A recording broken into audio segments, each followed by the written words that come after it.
try and get Tim. Oh, you're a little stallion. Oh, yes, you are a little stallion, aren't you?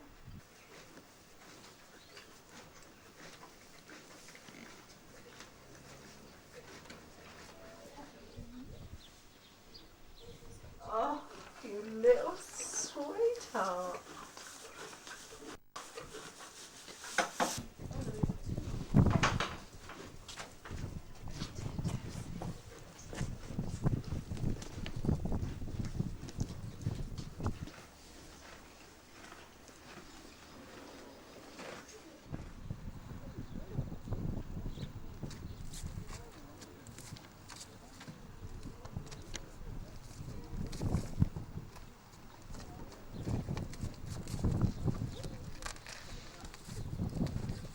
Looking at and handling horses.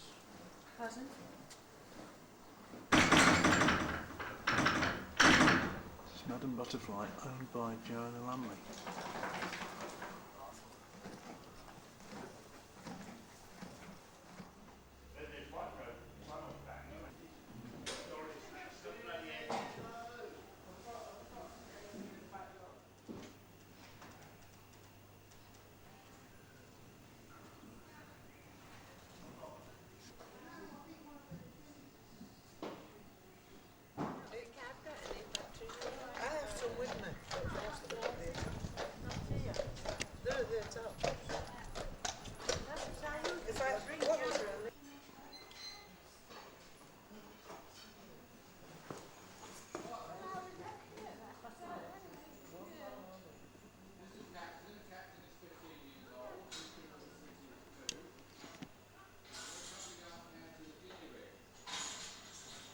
Actually walk round on their own. If you're inside working the machine, you get your hand caught in it, you expect to shout out whoa and the horses stop. And when they have stopped, it's most important they do not move until you tell them to.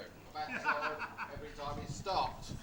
So now you have somebody just there to stop it. And if you'd like to walk Captain round a couple of times.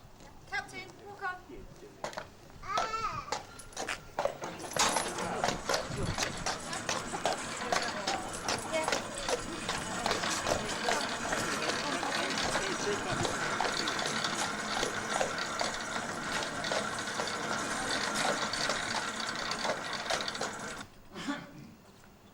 This machine is very simple, and if you think of the last century, before we only had two forms of natural power, one was wind, one was water.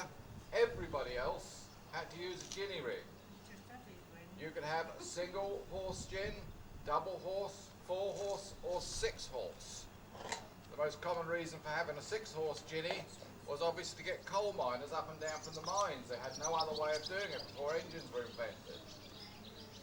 This is a large cogwheel running onto a cogwheel on the end of this shaft, which turns the shaft through the gears up to the top pulley. That pulley has a shaft on it which can run right through the factory, right through the farm, and you can put pulley anywhere you like along that shaft to run any machines you wish.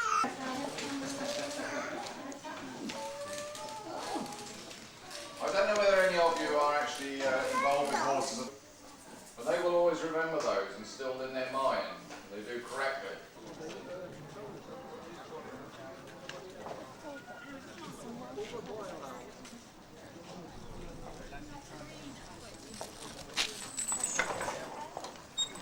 Pull that in, I suppose.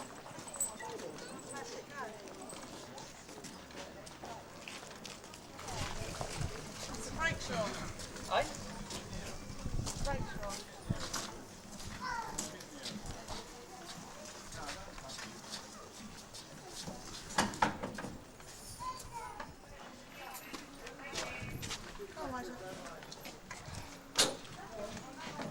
Down from the knee to cover the feet. He's also different in build. He's not as tall, but he's a very big, solid horse. Just turned 7 years old.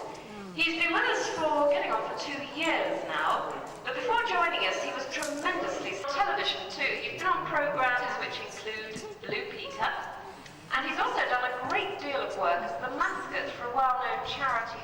Now, in fact, as recently as 1963, before the Lithuanian was officially recognised, hitchhiking spots, which was bringing show jumpers to further their career. He then spent some time in Holland, but he's been in this country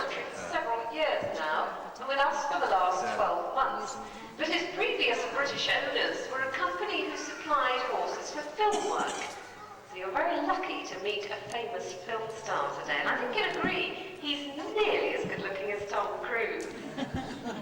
He also has the most incredible temperament. Particularly bearing in mind this is a stallion you're looking at, I think you can realise how quiet he is. He's very sensible, very world, a miniature Shetland. Now normally a Shetland pony can be anything up to 42 inches high, but to be a miniature they're not allowed to exceed a height of just 34 inches. This little chap is much smaller than that. He's just over 30 inches high, and one of the smallest stallions in the country, but believe me, everything he lacks in size, he can more than make up for in determination. Of course, a very, very good example of the breed. He has that rounded body, the little legs which have an amazing spring in them and can go incredibly quickly when they want to, and not least, of course, that very thick, unmanageable hairstyle.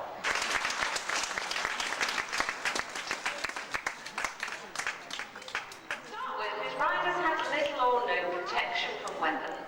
But then chain mail helped to ward off those spears and lances, and by the 15th century men were taking on the enemy clad in a full suit of armour. And that meant that the great horse was carrying something like 32 stone.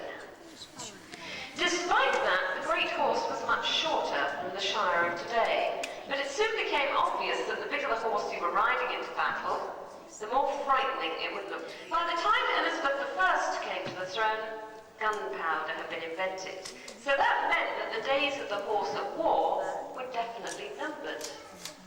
Luckily, he proved to be very adaptable, and he soon found a new job from war horse, but much cheaper to keep than the horse. However, as farm machinery became more advanced, the horse took over from the oxen, and he soon became the glory of farming throughout Europe and America. Yet again, though, he was destined to lose his job. This time, to a horrible, big, ugly metal invention, which was, of course, a tractor. As recently as World War II, though, the horse proved his value against the tractor.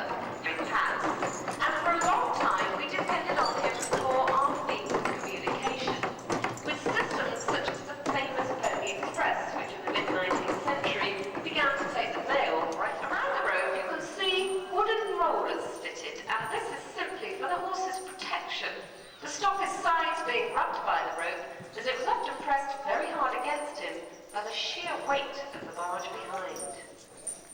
Around this time, in fact, it wasn't just the bigger horses who were put to work. Many ponies were busy earning their keep.